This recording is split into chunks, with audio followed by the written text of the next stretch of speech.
Hello, my name's Craig Lee Gordon. I'm going to read you the first chapter from my debut novel, ARvekt. Chapter 1, Mind Invasion. As the instance expired, Tanis appeared back in reality, line by line. Her target was cocooned in a plasteel sarcophagus, hair shaved, brain exposed, wires slicing into his grey matter.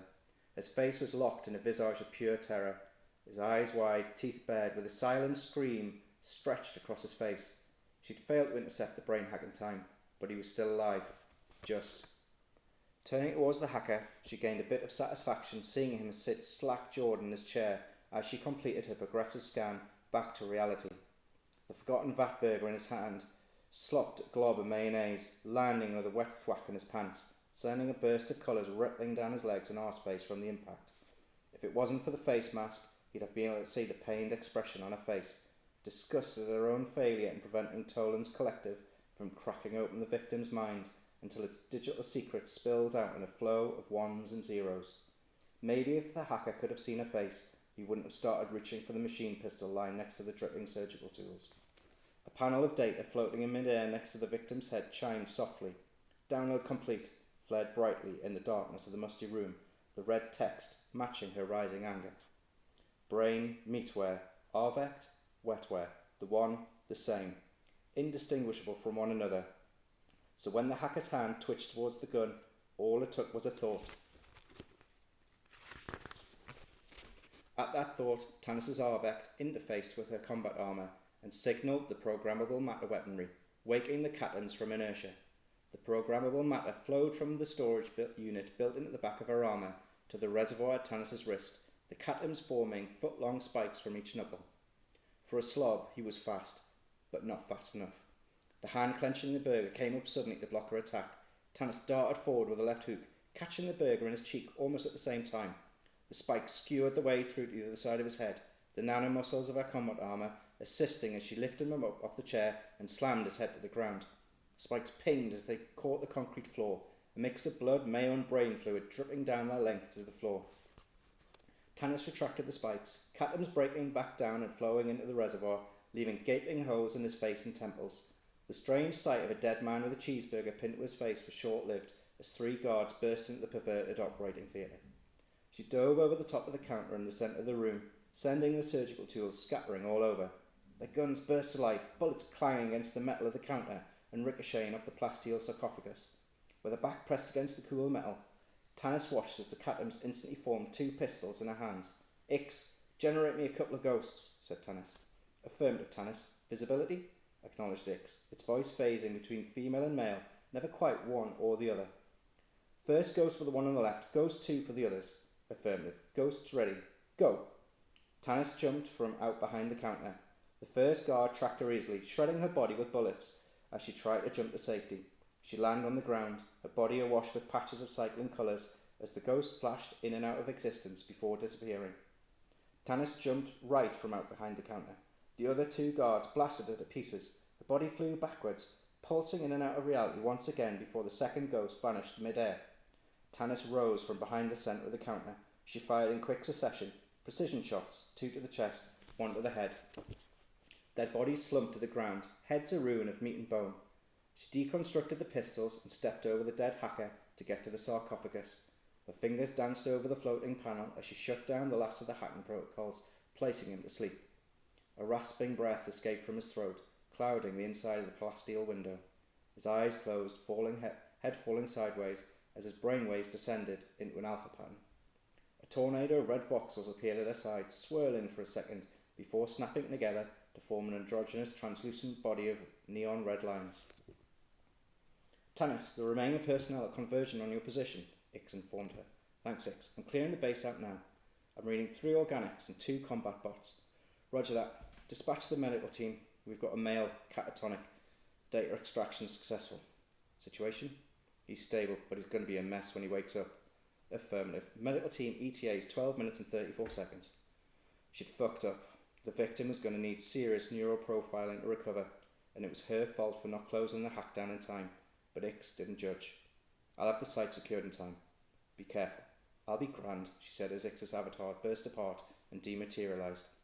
With a thought, Tanis launched a drone, and with a whir click, a black sphere the size of a fist detached from her shoulder and hovered in front of her. I want a full scan, Zub. The drone made a forlorn beep.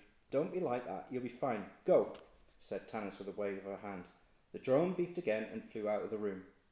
The camera feed from Zub slid into her vision and locked itself in position, taking up a quarter of her view as it flew down the long corridor joining the room. It flew over the top of two series-wide combat walkers, their four double-jointed legs supporting a large caliber automatic weapon. It tracked and fired at the drone. Zub evaded the walker's fire and pinged Tanis their UIDs as it continued its scan. An overhead map slotted in above Zub's camera feed, highlighting the walkers with glowing blue dots. 3 humans appeared as orange dots on the feed, tactical data appearing alongside them in call-out boxes as Zub completed its scan and returned to her. Tolan, her secondary target, flanked by security. They ignored the drone and instead sprinted to an adjacent room. Tolan had a riot shotgun, the others had automatic weapons, basic armour, no grenades, no combat systems detected. Piece of cake. Tanis peeked around the corner of the doorframe. The 2 combat walkers were stationed at the top of the corridor, their guns trained away from her. She ducked back inside as Zub flew back down the corridor towards her. The orange blips moved slowly to join the walkers. Zub flew past the doorway, desperately avoiding sustained fire from the combat walkers, then looped back on itself towards Tanis. Hold it, Zub. Maintain evasive patterns. Zub let out a shriek of annoyance as it reversed direction, flew to the room opposite, and then back into the corridor to continue its evasive manoeuvres. A little longer. An audible click reverberated through the hall as the 2 walkers ran out of ammo and reloaded from their underslung hoppers. Okay, Zub. The little drone flew back through the door with an audible screech. Oh, come on, they weren't that close, said Tanis, as the drone reattached to her armour. Toll and the others still hadn't joined the walkers. What the hell were they doing? Tanis leant out the doorway and loaded a high explosive round.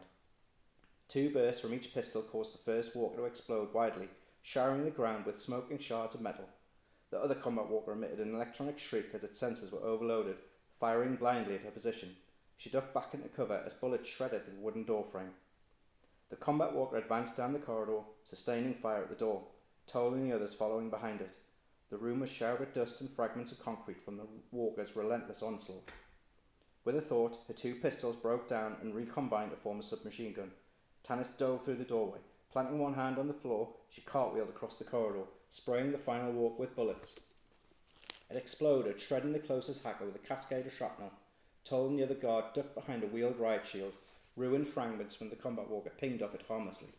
Where the hell did they get that? Tanis thought as she landed in a heap in the room, deconstructing the submachine gun. Ix, can you mask me? Negative, Tanis. Insufficient resources exist for an instance right now. Damn it. Okay, give me the details on that shield.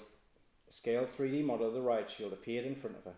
2-man portable bunker designed for rapid deployment in confined areas. Hands-free operation gives the user freedom of movement and utilises standard level 7 ballistics bunker panels able to withstand 50 caliber AP rounds, said Ix. Test data, please. Graphs and tables of data bounced into her field of view, confirming what she already suspected. No way could she penetrate that armour, leaving her with only one option. A fluorescent green dial slid down into her vision. With a twist of her hand, she dialed it to 200%, the dial pulsing from orange to red as she increased her brain cycles, flipping to a higher clock rate. The neural processor entered overdrive, her computerized brain drinking in the light from her eyes, processing it twice as fast. Her world slowed. She stepped out of the doorway. Tolan and the other hacker, huddled behind the riot shield, let go and readied their weapons.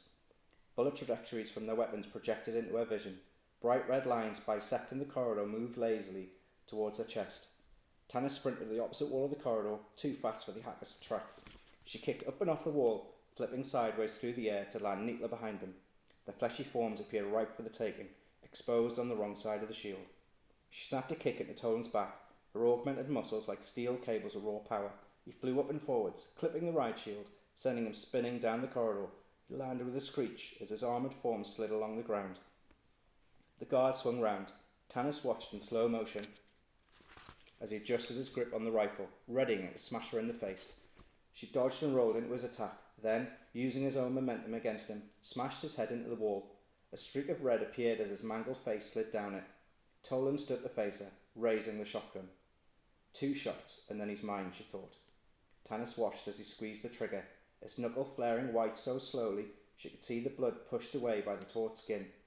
The end of the barrel was a white-hot flower blooming in the morning sun.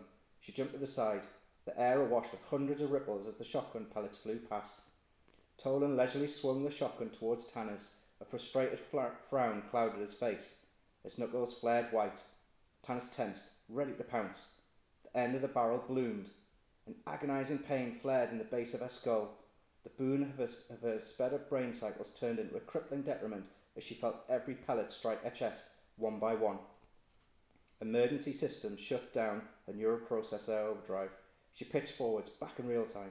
She tried to break her fall, but her arms had no strength and they buckled underneath her. As her head hit the ground, she saw Tolan standing above her. He raised the shotgun and fired.